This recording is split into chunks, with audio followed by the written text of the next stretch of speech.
FM, le journal.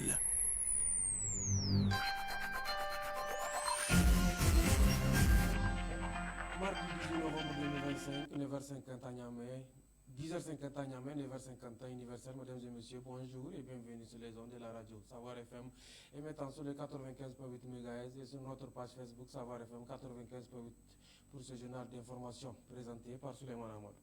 Hier lundi, 17 novembre 2025, le président de la République, chef de l'État, chef suprême des armées, le général d'armée Abdourahmane Tiani s'est rendu au camp militaire de la zone de défense numéro 6 de Maradi, où il a livré un message fort aux forces de défense et de sécurité dans la lutte contre le terrorisme et appelle une fois de plus à plus de vigilance. Le commentaire est signé Baba Alpha. Le chef de l'État adresse un message de reconnaissance et de fermeté aux forces de défense et de sécurité. À la garnison de la zone de défense numéro 6, le chef de l'État, le président de la République, général d'armée Abdourahmane Tiani, a livré un message fort, empreint de patriotisme, de reconnaissance et de fermeté. En bon chef suprême des armées, il a d'abord salué le sacrifice quotidien des forces de défense et de sécurité. Il a déclaré « Félicitations et remerciements au FDS pour les sacrifices consentis dans la sauvegarde de la patrie. » Un hommage solennel a également été rendu à tous les martyrs, militaires comme civils, tombés sur le champ d'honneur. Dans un ton direct et sans détour, le président Tiani a rappelé les défis sécuritaires, tout en relevant un changement notable sur le terrain. Nonobstant la perfidie de l'adversaire, le peuple nigérien vit à présent un temps d'accalmie, a-t-il affirmé, attribuant cette avancée à la détermination des forces de défense et de sécurité et à la volonté divine. Et cette accalmie, a-t-il insisté, doit être préservée au prix de la vigilance. Nous ne céderons pas, même un centimètre de notre pays, à quelqu'un. Au nom de la République, du peuple souverain, au nom de la délégation qui m'accompagne, nous vous félicitons et vous disons merci. Félicitations pour les différents succès dans votre zone d'opération. Merci pour les sacrifices consentis afin d'aboutir à ces succès que je viens de dire. Merci pour les sacrifices, très lourds sacrifices consentis. Si aujourd'hui nous remarquons une relative stabilité dans le domaine de la sécurité, c'est parce que nous avons connu des engagements au cours desquels nous avons connu des martyrs. À tous ces martyrs, des FDS comme de nos frères civils, nous prions Allah subhanahu wa ta'ala pour qu'il leur accorde sa rahma et que leur âme repose en paix dans son paradis Firdaus. Le chef de l'État a également rassuré les différentes composantes des forces engagées dans la région de Maradi quant à l'appui continu du gouvernement. L'État, dit-il, restera aux côtés des forces de défense et de sécurité dans cette lutte qualifiée de combat de survie et de souveraineté. Après le rapport, le président s'est déplacé pour saluer les familles des martyrs ainsi que les épouses des FDS mobilisées pour la circonstance. Enfin, le chef suprême des armées a lancé un appel clair, la vigilance de la part de tous et en tout lieu, rappelant que la sécurité nationale repose sur la cohésion, la discipline et l'engagement collectif. Un message fort à la fois d'encouragement, de fermeté et de reconnaissance à un moment où la stabilité demeure le maître mot. Après s'être entretenu avec les forces de défense et de sécurité de la région de Maradi, le chef de l'État a participé à un meeting populaire des populations de la région économique en son honneur. Le gouverneur de la région, le contrôleur général de police Issoufou Maman, en a profité pour exposer au chef de l'État quelques réalités de sa région. Je vous propose d'écouter un extrait. Cette visite marque une étape importante dans la mise en œuvre concrète et opérationnelle de votre vision générale. Je cite: bâtir un Niger nouveau pour les Nigériens unis et solidaires, décident souverainement pour notre patrie et dans l'intérêt supérieur de notre peuple. Une vision qui vous appartient pleinement et dont le succès repose sur votre engagement et votre leadership avéré. Les efforts déployés par l'État et ses partenaires pour améliorer l'état de santé de la population sont énormes et bien visibles. À titre illustratif, on note le lancement en octobre de l'année par le ministre de la Santé et du Jeune Public de la construction de 2 hôpitaux districts et de 15 CSI de type 2. S'agissant du secteur eau assainissement, l'accès à l'eau potable est aujourd'hui de 54,93% contre 49,69% au plan national. Sur 45 communes que compte la région, 27 ont un taux d'accès théorique supérieur à 50% et 18 ont un taux inférieur à 50%, dont le plus faible est celui de la commune rurale de Daïssa, zone de socle, avec un taux d'accès à l'eau potable de 29,02%. Tandis que l'accès à l'assainissement de base est faible et la pratique de la défécation à la ligne bien élevée, avec une prévalence globale atteignant 74% contre 80,8% en milieu rural. Quant au droit à l'éducation de qualité, on note une légère disparité entre filles et garçons. En effet, sur 870 061 élèves, les filles représentent 46,90%, soit 411 394 pour un taux d'achèvement au secondaire, malheureusement de 4,07% pour les filles. Au plan sécuritaire, la situation de la région de Maradi est globalement calme grâce aux efforts déployés par le gouvernement, l'engagement d'acteurs sur le terrain de l'opération et surtout la bonne coopération de la population. Des dispositions conséquentes sont déjà prises pour maintenir encore plus longtemps ces acquis en vue de renforcer la confiance entre les pouvoirs publics et la population en général et en particulier la jeunesse, cible facile pour les opérations d'enrôlement des différents groupes terroristes ou bandits armés. À la fin de sa tournée à l'intérieur du pays, le chef de l'État regagnera Niamey dans quelques jours. À cette occasion, le gouverneur de la région, le général de division Asuman Abdarouna, a animé une conférence de presse hier pour exhorter la population de Niamey à sortir massivement le jour J pour réserver un accueil digne au cortège présidentiel à l'instar des autres régions du pays. Écoutez un extrait de ses propos. En quelques jours, le général d'armée Abdraman Chani, président de la République, chef de l'État, après un long périple à l'intérieur du pays, sera de retour à Niamey. Inch'Allah, vous avez suivi avec nous qu'il a sillonné les villes et les casernes, les villages et les hameaux, tout lieu de regroupement. Vous avez vu comment les populations lui ont apporté leur soutien et leur salutation. Je vais vous demander, comme vous l'avez toujours fait, autour de l'AD de la ville et des AD des arrondissements communaux, autour de toutes les structures socio-professionnelles, dont regorge Niamey, de faire en sorte que nous le réservions, lui et sa délégation, un accueil de retour triomphal. L'AD ayant été instruit à cet effet, a déjà fait le communiqué que j'ai vu.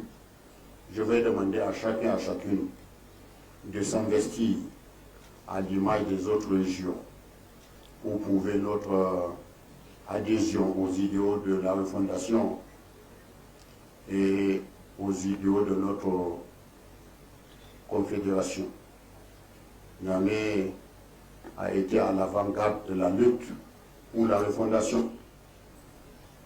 Depuis le 26 juillet 2023, Niamey sera debout encore le jour de retour du chef de l'État pour affirmer cette adhésion.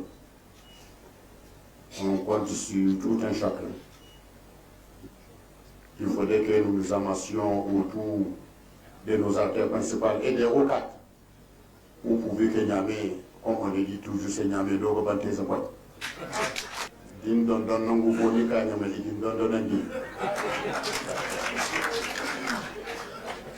Donc, je vais vous demander le jour là de prouver que Niamey, c'est Niamey Doro Banté Zapat.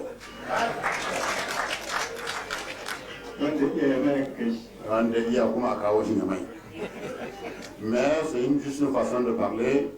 Nous saluons l'effort déployé par chaque région. Vous avez vu l'engouement qu'il y a eu dans toutes les régions traversées. C'est cela l'esprit d'un peuple. Et c'est ça qui est important. De Tillabéri en passant par Dosso, Tawa, Maradi, Zender, Agadez, vous avez vu ce qui s'est passé. Nous sommes réellement un peuple debout et fier. Nous vous allons souhaiter qu'il en soit ainsi à Difa et que Niamey clôture cette adhésion populaire. La suite de ce journal, hier lundi 17 novembre 2025, le ministre de la Communication et des Nouvelles Technologies de l'Information, Ali Hadji Salatou, a reçu à son cabinet la team Niger Robotics, de retour du prestigieux championnat international de robotique First Global Challenge. Une visite de courtoisie, mais aussi une célébration du génie technologique nigérien. N'est-ce pas, Baba Alpha? Le Niger illumine la planète scientifique et technologique du monde. En effet, 4 jeunes étudiants, dont une jeune fille âgée de 14 à 18 ans, ont défendu les couleurs nationales lors du First Global Challenge, une compétition internationale regroupant plus de 190 pays autour du thème Éco, Équilibrium, préserver la biodiversité du monde grâce à la technologie.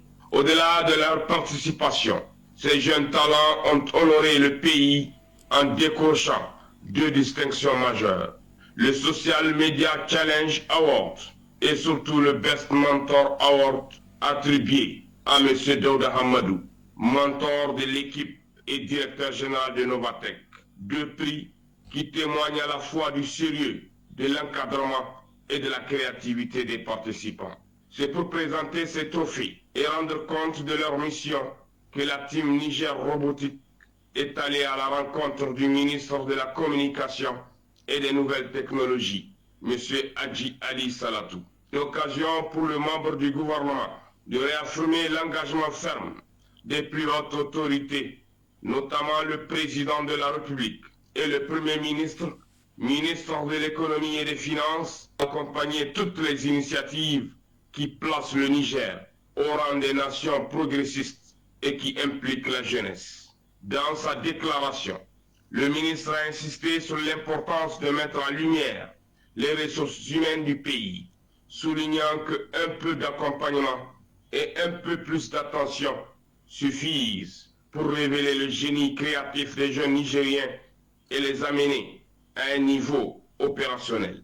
En recevant cette équipe talentueuse et victorieuse, le ministre Hadji prouve un engagement constant, celui de soutenir l'innovation, la science et les ambitions technologiques nationales, une dynamique qui pourrait à terme positionner le Niger comme un acteur crédible sur la scène mondiale dans la robotique et des nouvelles technologies.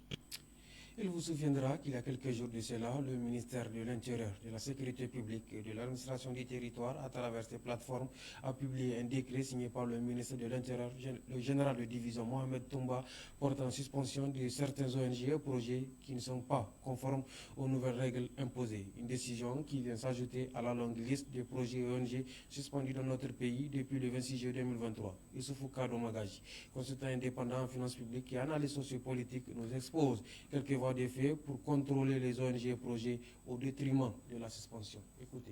Les ONG nationales, il y a des Nigériens qui créent des ONG pour venir en aide aux sinistrés, en aide aux gens frappés par la sécheresse.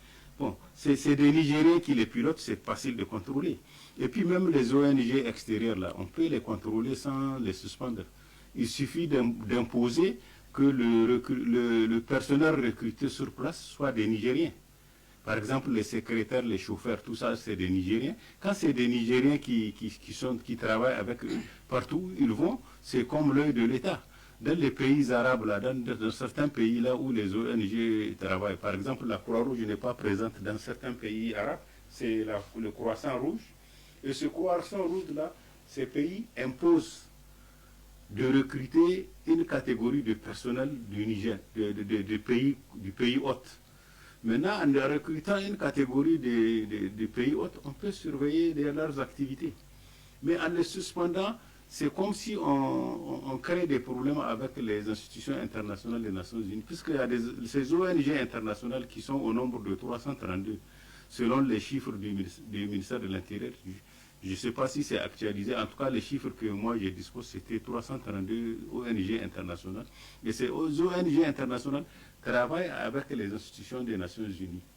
Le PNUD, le PAM, l'UNICEF. Souvent, ils leur donnent des subventions et ils leur tracent les lignes, la ligne de conduite. Donc, quand vous arrêtez ces ONG-là, c'est comme si vous arrêtez des aides.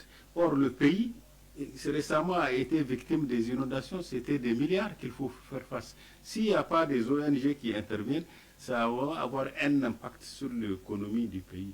C'est pour ça que j'ai dit, on aurait dû dès le départ bien organiser les choses, de ne pas se précipiter pour suspendre. Ils ont une liste des ONG au ministère du développement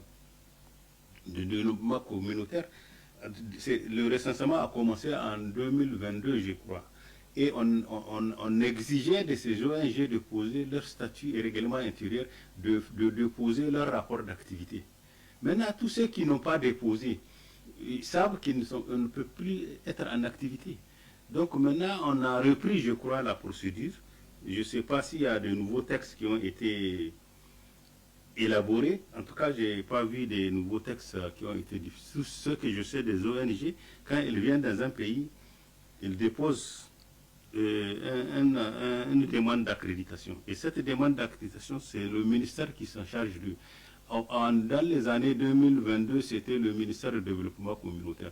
Maintenant que ce ministère n'existe plus, je crois que le ministère de l'Intérieur a repris la gestion de ces ONG. Publié le lundi 17 novembre 2025 par la police nationale, un nouveau communiqué fait état d'une importante opération antidrogue menée dans la région de Tawa. Une série d'interpellations et de saisies massives de stupéfiants qui témoignent de l'intensification de la lutte contre le trafic illicite dans notre pays. Noureddin Agali.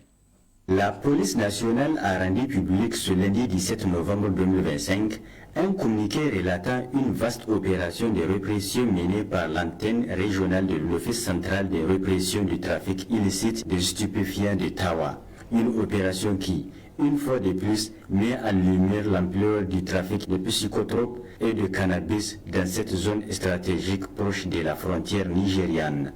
Tout commence le vendredi 14 novembre 2025. Un ressortissant nigérien est interpellé en possession de 9380 comprimés de diazépam et 5 briques de cannabis. Des quantités qui ne laissent aucun doute sur la destination commerciale de cette marchandise et qui permettent aux agents de remonter une piste plus profonde. Les informations obtenues mènent alors l'enquêtrice sur un second front, le dimanche 16 novembre à Guidan-Ider, à 80 km de Tawa. Là, les agents découvrent un autre stock composé de 5655 gélules de prégabalin, 250 grammes de cannabis amnésia et 80 comprimés de tramadol. Autant de produits particulièrement prisés dans des circuits clandestins et souvent responsables d'addictions rapides, de violences et d'actes criminels. Mais la prise la plus significative reste l'interpellation à Tawa même d'un Nigérien déjà connu des fichiers. Un véritable fournisseur de renom,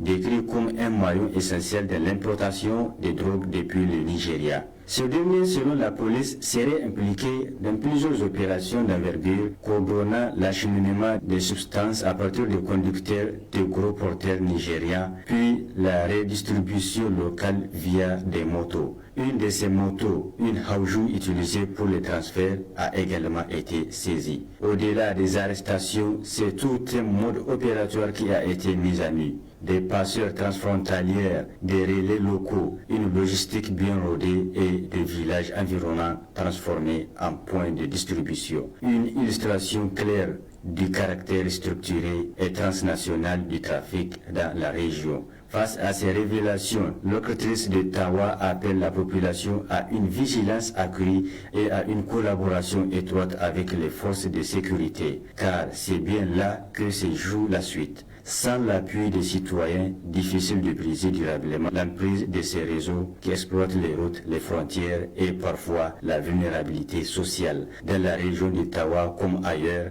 la lutte se poursuit. Mais la population de la police nationale rappelle que la menace reste réelle et mouvante. Une bataille de longue haleine où chaque saisie, chaque interpellation constitue une avancée indispensable pour la sécurité de tous.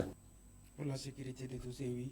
Sport à présent, ces dernières semaines, le Niger, à travers ses différentes disciplines sportives, a participé à un certain nombre de compétitions sur le plan international. La rédaction de Savoir FM et Web a suivi pas à pas l'avancée de nos athlètes dans ces compétitions. La compilation a été commentée pour nous par Baba Alpha. Le Niger sur le podium du taekwondo au 6e jeu de la solidarité islamique Riyad 2025. La jeune athlète nigérienne Mariama Issaka Zakari a remporté une médaille de bronze dans la catégorie des 46 kg féminins, arrachant ainsi la première médaille du Niger dans ces Jeux. Elle s'est battue avec caractère et honneur pour hisser son pays sur le podium. Cette médaille revêt une importance particulière pour l'Afrique subsaharienne. En effet, sur les 11 pays médaillés lors de la première journée de compétition de taekwondo, seuls 4 pays africains ont réussi à monter sur le podium. Et le Niger est le seul pays d'Afrique noire à se classer 3e.